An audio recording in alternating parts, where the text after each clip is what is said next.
Assalamualaikum warahmatullahi wabarakatuh. Perkenalkan, kami dari kelompok 24 hari ini akan mempresentasikan uji komprehensif kita, yaitu perancangan dan analisis ekskavator. Next. Eh, Perkenalkan, nama saya Ahmad Nurrahman. Perkenalkan, saya Farhan Aditama. Kenalkan saya Askar Rizky Rahutomo. Selanjutnya, mengenai ekskavator. Ekskavator adalah alat berat yang digunakan untuk menggali, memindahkan material, dan meratakan permukaan tanah dengan menggunakan lengan. Dan dari ekskavator ini memiliki aplikasi industrinya sendiri, yaitu untuk konstruksi, pertambangan, dan perkebunan. Dan jenis-jenis ekskavator terdiri dari mini ekskavator, long reach ekskavator, dragline ekskavator, dan crawler ekskavator. Next.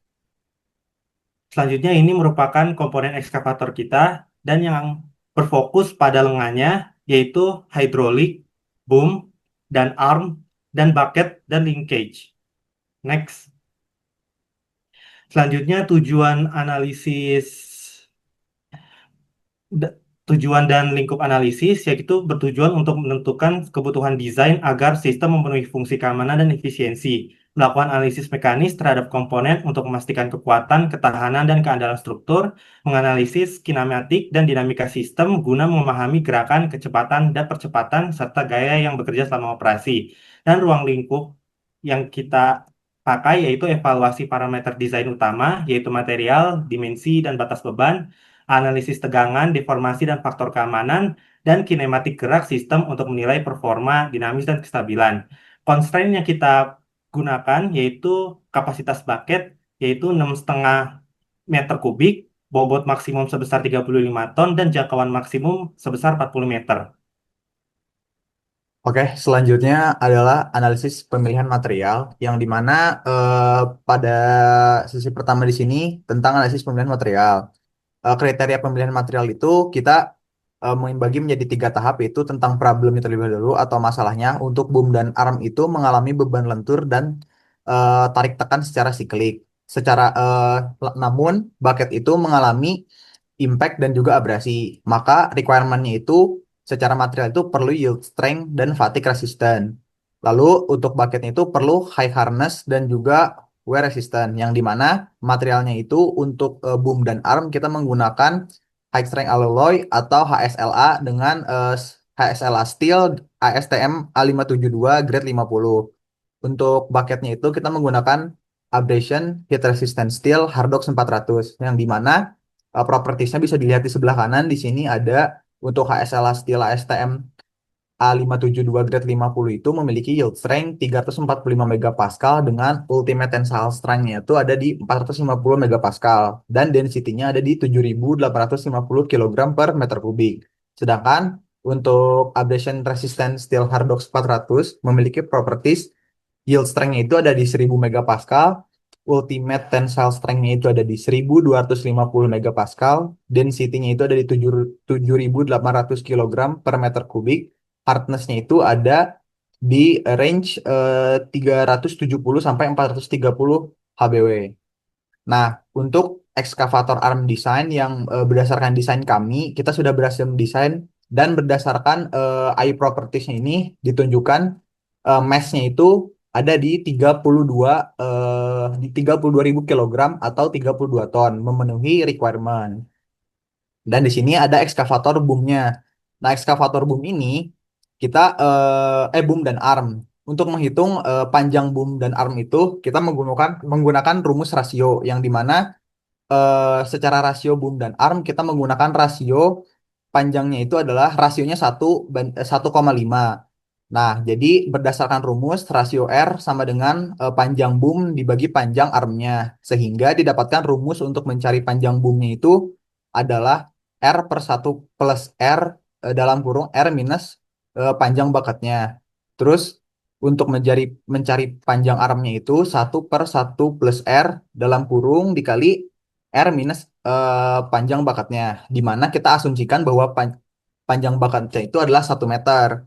Nah, jadi didapatkanlah masukan ke rumus panjang boom dan panjang armnya itu ada di 24 meter dan 16 meter. Berdasarkan desain kami juga bisa dilihat di sini panjang armnya ada di 16 meter dan juga panjang boomnya ada di 24 meter dengan toleransi sekian. Nah, jadi berdasarkan rasio panjang arm dan panjang boom dan juga panjang bucketnya yang tadi 1 meter, kita didapatkan bahwa total maksimum jangkauannya itu sesuai requirement ada di 40 meter. Nah, selanjutnya ini ada di bucket capacity karena kelompok kita dapat di bucket capacity ada di 6,5 meter kubik. Jadi bisa dilihat berdasarkan air properties volume yang mampu ditampung oleh bucketnya itu ada di volume yang berwarna ungu ini.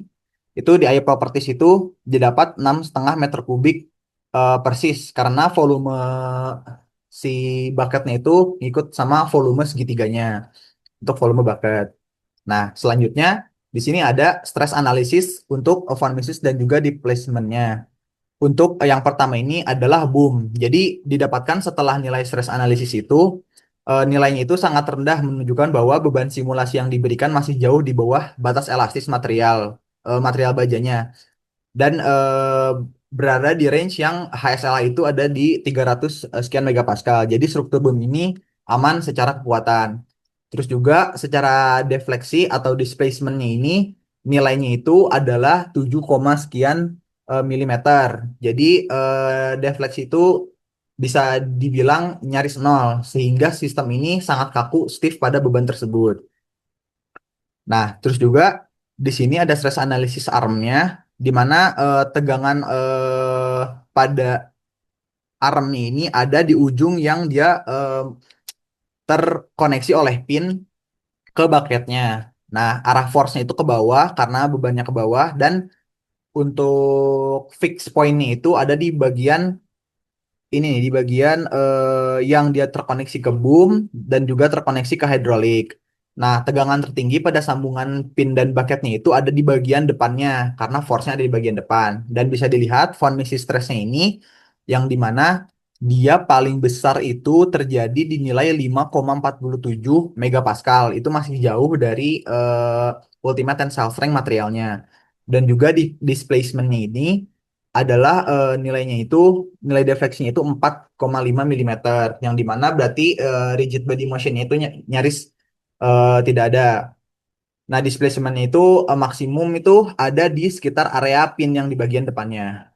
Nah, selanjutnya ini stress analysis bagian bucketnya yang dimana von Mises stressnya itu force-nya itu adalah ada di bagian tegak lurus terhadap bidang penampang si bucketnya yang dimana untuk nilainya itu adalah 0,07 megapascal. Jadi hampir nyaris 0 dan di bawah 0,01 megapascal.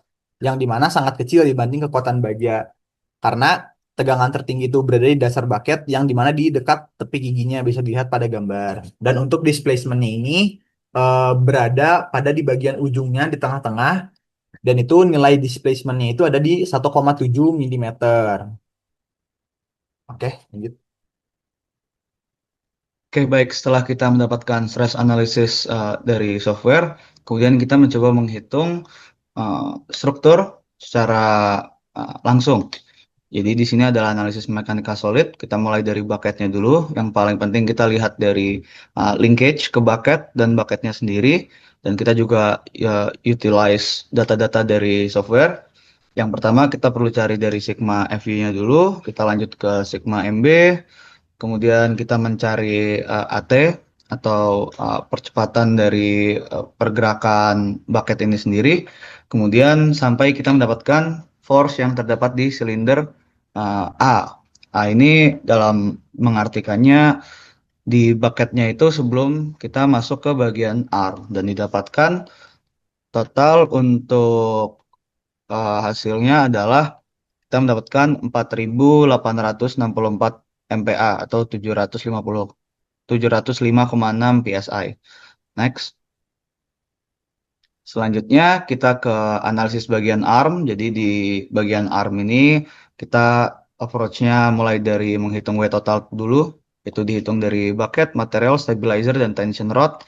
Dan Nah, itu untuk tadi di bagian bucket, untuk kita nanti melihat sambungannya dengan di bagian arm ini sendiri. Di bagian arm ini W totalnya adalah W silinder A yang sebelumnya kita sudah hitung juga, dan W dari armnya sendiri untuk mendapatkan W total 1 dan W total 2. Kemudian kita lanjutkan untuk mencari sigma Fx, sigma Fy, dan sigma Mg, dan selanjutnya, next, kita mencari um, F dari silinder B. F silinder B ini berarti di bagian arm spesifiknya. Kemudian kita mendapatkan hasil P-nya adalah 14,59 MPa atau 2120 PSI.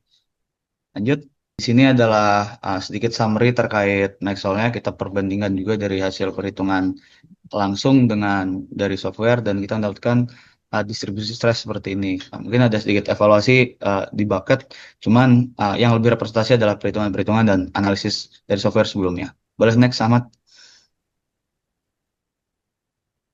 Oke, selanjutnya kita masuk ke dalam analisis kinematika dinamika dalam sistem hidroliknya. Berdasarkan penggerakan bucket, kita menggunakan standar ISO 8463, yaitu kecepatan maksimum untuk pergerakan hidrolik itu sebesar 0,5 meter per second. Dan di sini kita mencari terlebih dahulu VDBY-nya, sama dengan omega dikali sin theta. Sin theta, tetanya ada sebesar 22,6 derajat. Kita dapatkan VDBY sama dengan 0,192 meter per second.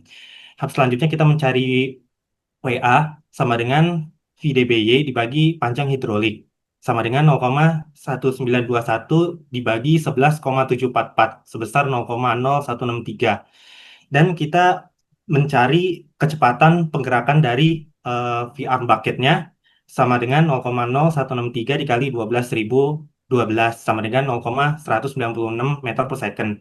Jadi kecepatan untuk menggerakkan arm bucket secepat 0,196 meter per second. Next. Selanjutnya untuk hidrolik penggerak arm. Nah, hidrolik penggerak arm sendiri menggunakan rumus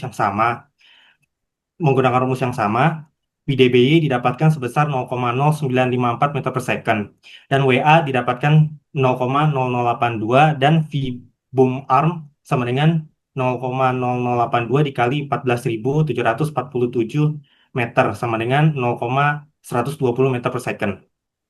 Next. Selanjutnya untuk hidrolik penggerak boom. Di sini hidrolik penggerak boom sama dengan kita dapatkan sebesar 46,1 derajat pada tetanya.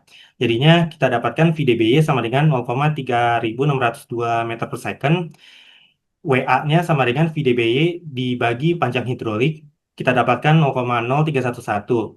Selanjutnya V boom sama dengan 0,0311 dikali 10.947 sama dengan 0,340 meter per second untuk penggerakan kecepatan gerak dari hidrolik boom sendiri. Next. Selanjutnya ini adalah merupakan daftar pustaka yang kita gunakan. Sekian dari presentasi kami. Kurang lebihnya mohon maaf. Wassalamualaikum warahmatullahi wabarakatuh. Waalaikumsalam. Terima kasih.